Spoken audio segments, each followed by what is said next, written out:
tell me the name for the art of paper folding. Origami. Origami. Remember origami? Well, that was an art that began in the 2nd century in China, but then it quickly went over to Japan, and in the 6th century, it became a Japanese opportunity to celebrate rituals, sacred ceremonies with folded paper. But it hasn't left this world. Matter of fact, it's taken a new turn.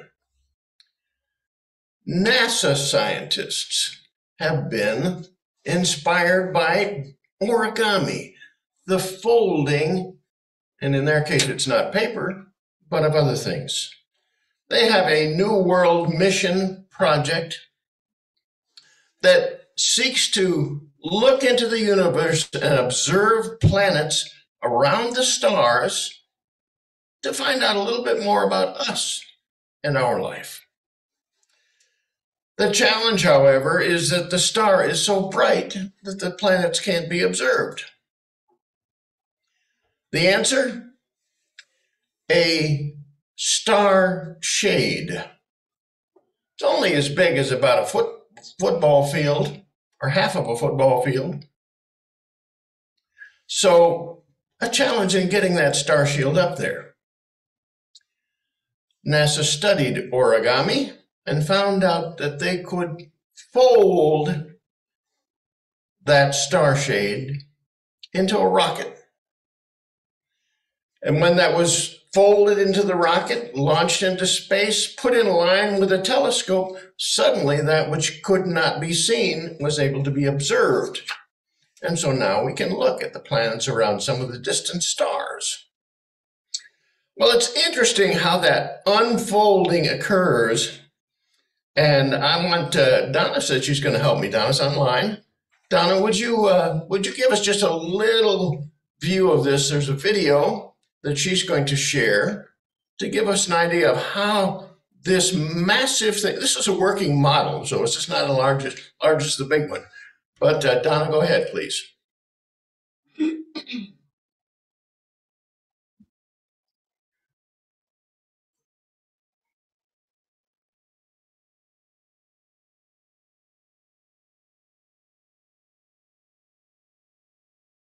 Notice it began to unfold.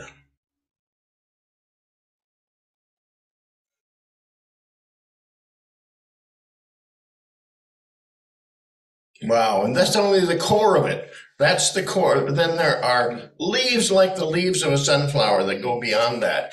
And that star shield. I almost said string. Star shade. Okay. Thank you. Everybody, I need help this morning, I guess. That star shade unfolds, and suddenly the world is much bigger for us.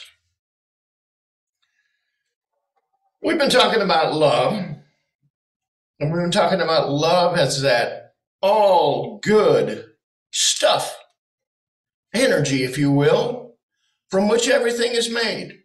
All of creation that we see begins in a divine mix of, from the cosmos, we have this intelligent, divine energy that is universal energy destined for good in the world, the very basis of creation.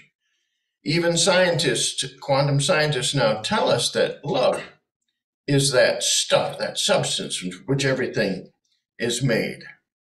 And because it comes into the world, it doesn't stop ever. It is all around us. And thus the title for this message, Love is All Around You. Love, too, is the very essence of you. You know, that love which we talked about as being attractive, as being harmonious, as being unified, that love is part of us. It's sort of like that great love, as great as we can think of that great love, is an ocean, and we being a wave. That whole ocean, the nature, the essence of that whole ocean is in the wave. that nature of love that is the grand good for all of creation is there in us, the same love. So love is around us. And then, as we say in our prayer for protection every week, the love of God enfolds me. And we go on to say, I am love, because we recognize that relationship, that love is within us. It's as though in human terms we are clasped in the arms of love. We're just enfolded with that. And it wants to get in every nook and cranny of our being, or wants us to be aware that it is in every nook and cranny of our being. It saturates us as we allow it. So I like what I call words of spiritual counsel. Sometimes I talk about a key spiritual truth. Today it's spiritual counsel. Let your love unfold like that star shade that unfolds to become something massive that allows us to know the world in a new way. Let your love unfold. And that's what I want to focus on today, this letting your love unfold. And unfolding means we're bringing something into view or into our understanding that we didn't have before. We didn't see the planets out there. There's a lot about love that we haven't seen because we haven't seen it or allowed it to unfold in our lives. A great analogy, of course, is plants. And this is the time of the year to talk about that. Brown, you have to bear with me. Probably for the next month, we're going to be talking a lot about plants. You get to correct me whenever I need to be corrected. But take, for example, a rose. First you see nothing but leaves and then a tiny bud, and that bud gets bigger and just like ready to burst, and then it slowly unfolds. And we see what we could only imagine before.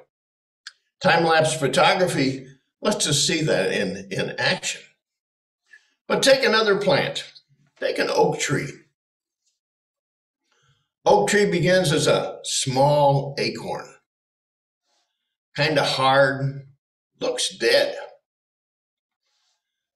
But it goes into the ground, falls into the ground perhaps, and breaks open, and that seed, the acorn, begins to unfold. First, a little sprout. Then a little shoot. Eventually a sapling. And then a young tree, and finally a mature tree. When I spent some time in Sweden, living in a very rural area where not much else was around, I took a hike, and I always loved the hike where I would go by what was called the 1,000-year oak. It's a beautiful grand oak tree, mature. And it all started with that little acorn 1,000 years ago, and slowly unfolded into the beauty that it was, giving a great amount of shade, enriching the world in so many ways. Same is true of that divine love that is a part of and in us.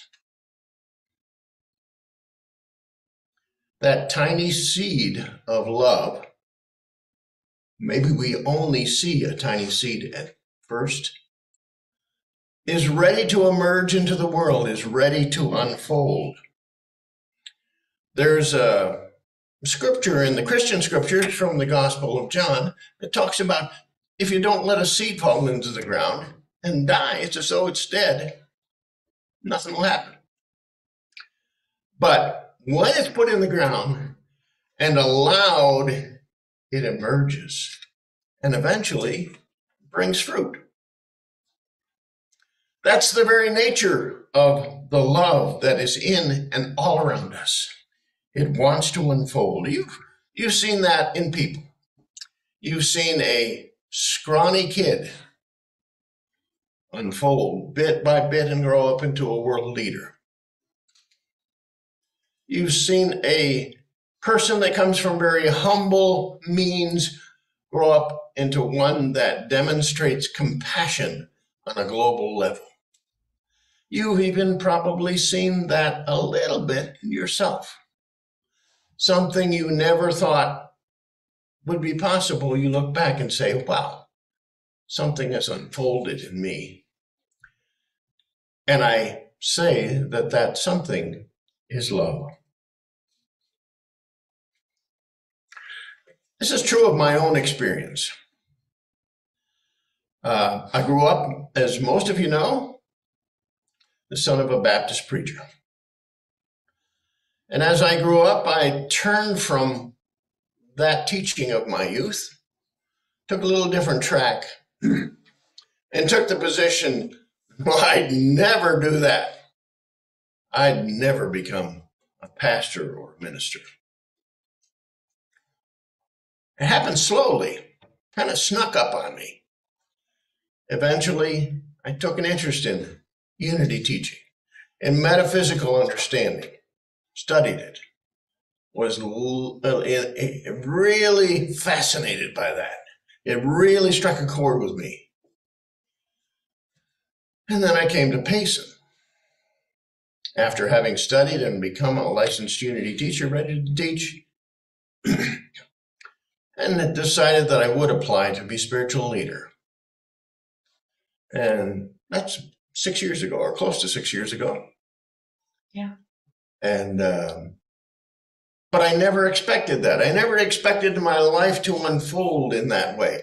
And I know you have a similar story yourself, that unexpectedly you emerge into a greatness. You know, sometimes it doesn't seem all that great, but it is a greatness that you never expected.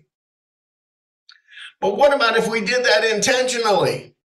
What about if we knew that love is all there is? Love is all around us. And intentionally, we unfold to allow that love to be demonstrated in our world. We talk about being expressions of the divine. What about if we really did it intentionally? We're all going to do it in our own unique way. I want to just talk to you about why that's so important. If you remain just a seed, you make no mark on your world, on other people, on yourself even, or on the world at large. Just stay a seed, and you won't emerge into something greater. You have to plant, and sometimes it depends on what you plant in your consciousness. Well, always it depends on what you plant in your consciousness and what you see as you unfold. Whatever you sow, that's the same thing you're going to reap. Rumi puts it this way, and I like he's back at trees. I'm with trees today. Every tree, every growing thing as it grows says this truth: you harvest what you sow. You can see how it's important to be intentional about this. You may pay no attention to your unfolding. You're just being urged. There's a divine urge for you to unfold, but you pay no attention to it. You may even trample on that seed. You may let a little dream die quickly and go away. Your unique expression, or the potential of your unique expression in the world. Or you may fail to nourish your dream. It's there, but you don't give it any food. You don't give it any air. You just let it be without nourishment. The same as with the plant. Without nourishment, it's going to wither, and so will your dream. Important to pay attention to your unfolding. You could also be distracted from your unfolding. So easy to be distracted. We think about so many things. We get so absorbed sometimes in our own wants and our own ego pursuits. I want to make this happen in my life. That's just distraction. Simply a distraction. That's self-absorption. The cares of the world, there's a lot of things that come along in life that can distract us from that intention to unfold in love. And we could be like Sancho Panza. We could tilt at tempting windmills. That's fun. It doesn't take us anyplace. We don't pay attention nor refuse to be distracted from our unfolding. You can even let somebody else steal your dream. You can say, my dream's not that important. They need this. I better take care of that. Oh, if I could just help them. And you lose track of your dream, your unfolding love, because you don't pay appropriate attention to the self that is just wanting to burst into the world, unfold, and show a beauty that's never been part of your life before. Or you may succumb to fear. Sometimes it's risky to unfold. What about if you have an urge and say, oh, but if I do that, maybe something will happen. Something I don't like. And so we don't take risks. We get caught up and say, but I should do this or I ought to do that. And the should-haves and the ought-tos take over. But they're really fears. Fears. We succumb to fear. Succumb to the fear of, what will somebody else think of me? If I do this crazy thing that I want to do, that's just wanting to bust out in me, this expression of love in the world, what will, who? Parents, family, friends, associates, what will they think of me? So fear can be the killer. So we take the distractions, we take the tendency not to pay attention to that love within us which wants to emerge in our own unique way. And thus we miss it. We don't sow. And we don't sow what we really desire to reap. Remember that key spiritual counsel, let your love unfold. Let your love unfold. Well, how do you do that? I found as I was putting this together, there was a lot of L's. So we get some L's and it'll help you remember. Let love. There's two words to start with L. Sometimes it's not about making, well, never it's about not making love, but letting love. Love is let love. Stay away from your own self-interests that don't even give anybody else consideration. Don't manufacture that love. Don't do it out of obligation. Let love flow through you. That's part of our affirmation.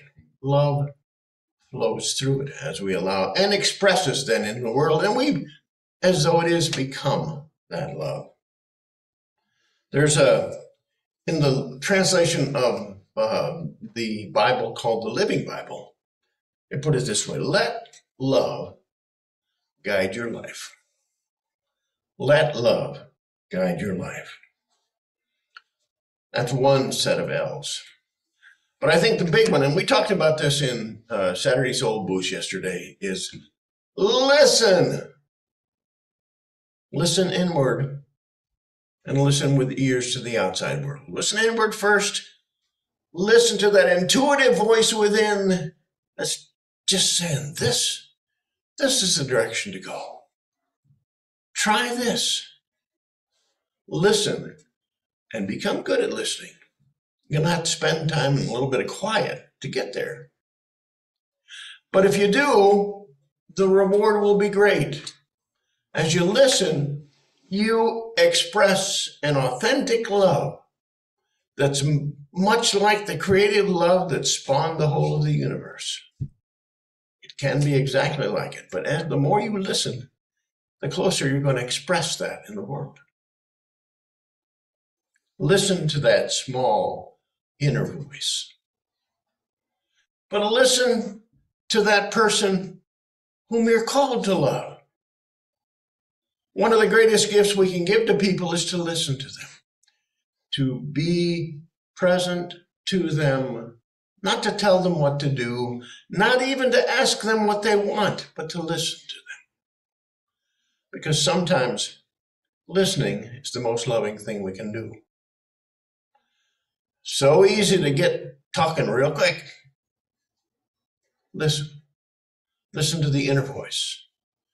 Listen to that one, that other person, whom you're next to whom you're called to relate. And then I like this. This also came out. Pam mentioned this in Saturday Soul Boost yesterday. Love wastefully.